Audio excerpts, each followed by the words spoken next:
Hey there. Today we'll be exploring the concept of Godzilla as king in the 2019 movie Godzilla, King of the Monsters. It's a movie about monsters, but it's just as much about the necessity of monsters as it is about overcoming monsters. We'll take a look at how the concept of a monster has certain connotations while the concept of the king of monsters has its own unique meaning. I have to admit that I wasn't expecting much out of this movie. My husband's a big Godzilla fan, so I basically went to see it with him for his benefit. But I was pleasantly surprised. It's a really well-made movie. It's also beautifully designed and visually stunning. You don't have to be a Godzilla fan to appreciate the computer-generated imagery, cinematography, and very cool sound effects. Godzilla has evolved quite dramatically over the decades since his first appearance in the film Godzilla, 1954. Whereas he was originally a destructive, antagonistic force, an obvious metaphor for the horror of nuclear warfare, we see him now depicted as a benevolent and necessary force for maintaining balance and order in a chaotic world. There is a spectrum of monstrosity revealed in this film, from the horrendously reptilian alien Ghidorah with his indiscriminate instinct to dominate and crush our world, to the much more complicated, tyrannical, grieving mother, Emma. Ghidorah is just unbridled chaos and destruction, while Emma is actually trying to create order, yet failing miserably. And then there's Godzilla. While Ghidorah shows us that there are monsters that must be overcome, Godzilla shows us something much more nuanced and deeply human. He's not just a monster, but the king of monsters. Since the king represents order and tradition, and monsters bring chaos, Godzilla is the embodiment of balanced order over chaos. Godzilla is the monster we need.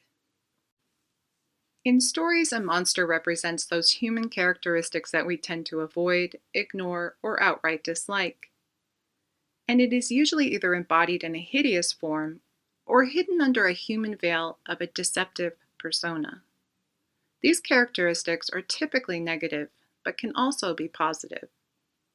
Here we have two very different kinds of antagonistic or negative monsters. Ghidorah, a monster in massive three-headed reptilian dragon form, and Emma, a tragic and misguided monster hidden in a mother's form. Ghidorah is a straightforward monster in form and action. He is an alien that shouldn't even be here. He is nearly indestructible and wants only to ravage and take control. There's no positive side to releasing Ghidorah. He embodies the untamed and destructive potential of chaos.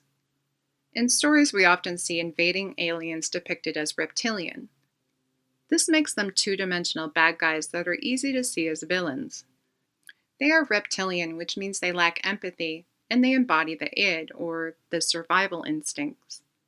They are alien, which makes them separate from us. They lack the ability to care about us. That makes them very dangerous. Emma, on the other hand, is not revealed to be a monster at first. She is disguised under a deceptive persona. She is presented as a caring mother and a dutiful scientist who is kidnapped by Jonah, an eco-terrorist, and forced to awaken the Titans with her own invention. But we soon learn that she is acting of her own free will and that Jonah is only the embodiment of her own cold, tyrannical need for control. She has become negatively possessed by her masculine side. In Jungian terms, this is called animus possession. She is shut off from the positive aspects of nurturing, compassion, and empathy that we expect to see in the mother archetype. Now, please note that this is not about the role of women or any particular woman. This is about the function of the mother archetype in a story as it manifests from the collective unconscious and resonates with the psyche. The problem that Emma's character displays is an old one: what to do when you lose a child. She uses the strategy of becoming hyper-focused on control. This contrasts with her estranged husband Mark's strategy of avoidance. But while Mark initially deals with the loss in an unhealthy way, he ends up going on an overcoming the monster journey in order to rescue his daughter from her tyrannical mother. He eventually comes to terms with the fact that we sometimes need to embrace the monster in order to conquer the real monster. And then, just as Godzilla takes his place as king of the monsters, Mark is restored to his rightful place as father to his daughter. Emma, on the other hand, chooses the path of tyranny. In order to protect her remaining child, she tries to force order on the world, but this just means that she turns into the monster she is trying to protect her daughter from. From a metaphorical big picture view, the fact that Emma releases Ghidorah is a warning that the tyrannical mother creates monsters. Emma's character is reminiscent of Thanos from the Avengers movies. Just as Emma decides for the world that it is in everyone's best interest that she awaken the Titans, Thanos uses the same type of cold logic when he attempts to restore order to the universe by wiping out half of all living beings. This is godlike tyrannical arrogance and an incredibly dangerous mindset, and it is a pitfall of logic and reason, or logos. One cannot derive purpose and meaning from logos. For that, one must turn to mythos, or religion, spirituality, myth, and the collective unconscious. Mythos is a huge topic that deserves its own video. I will cover this topic at a later date. For now, suffice it to say that logos is important and has its place, but cannot be used alone to make sense of the world. With Thanos and Emma, it takes them both farther away from the order and meaning they wish to derive. Godzilla may be a monster in form, but in a figurative sense, he's less of a monster than the human antagonists in the film. He embodies the positive aspect of the shadow, the integrated shadow. His monstrous qualities are under control. In this way, he is the opposite of Emma, who has not integrated her shadow. Godzilla is part of a natural order and acts in that interest. He kills that which stands in the way of the natural order and then recedes.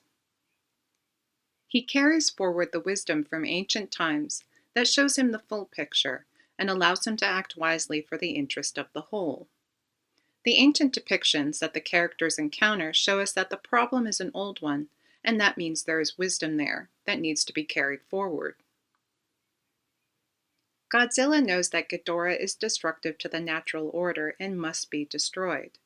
He also knows that if he takes his place as Alpha at the top of the monster hierarchy, as king, the other Titans will submit and recede. He does not need to destroy them, and he doesn't. While we never get to know what Godzilla is thinking, we are given some clues. He has 2 confrontations with Mark. On both of these occasions, he looks Mark in the eye and then backs away. There's no doubt that he could destroy Mark and his companions, but he actively chooses not to. This is because he does not have any desire to kill without reason. He's not a monster. He's the king of monsters. In the 2011 movie Thor, Thor's father, King Odin, says, "A wise king never seeks out war, but is always ready for it." This is the state of mind that Godzilla presents in this film. He rests in his lair until he is needed. And he only comes out if he's needed, because when he strikes hard. This story shows us the larger-than-life version of the monster. But everyone needs to get to know their inner monster. For some, that might just be the ability to stand up to a bully or someone who doesn't respect boundaries. When it comes to facing off against monsters, there's no nice way to stop a monster. One must use gifts from the shadow. For some, this means using cunning or deception, but sometimes there's no way around it but to use violence. This means that one must embrace his inner monster to meet the challenge, yet somehow find a way to not become a monster himself. This is what it means to be the king of monsters. In the real world, there are some people that have to face this kind of challenge more than others. We see this in the military when soldiers are required to go into combat, and in the police force when detectives and agents have to deal with the worst of the worst from society. It can be very difficult for people to develop their inner capacity to deal with monsters and maintain their humanity.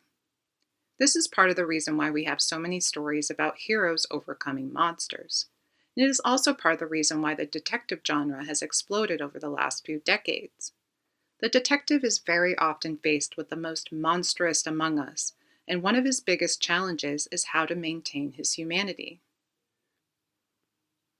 I will be making a video on this concept in the near future that'll be titled The Detective and His Daughter. There are monstrous qualities within all of us that are intrinsically a part of our human nature. Without the ability to harness the animal instinct to fight and even sometimes kill, one is nothing more than fodder for monsters. But then again, if one has released her inner monster without proper constraint, chaos erupts. As Jordan Peterson once said, if you are harmless, you are not virtuous. You're just harmless. You're like a rabbit. A rabbit isn't virtuous. It just can't do anything except get eaten. If you're a monster and you don't act monstrously, then you're virtuous. I'm going to leave this video here. Please let me know in the comments what other movies come to mind that display the monster as hero. Thank you for watching. Please like and subscribe and do all the things.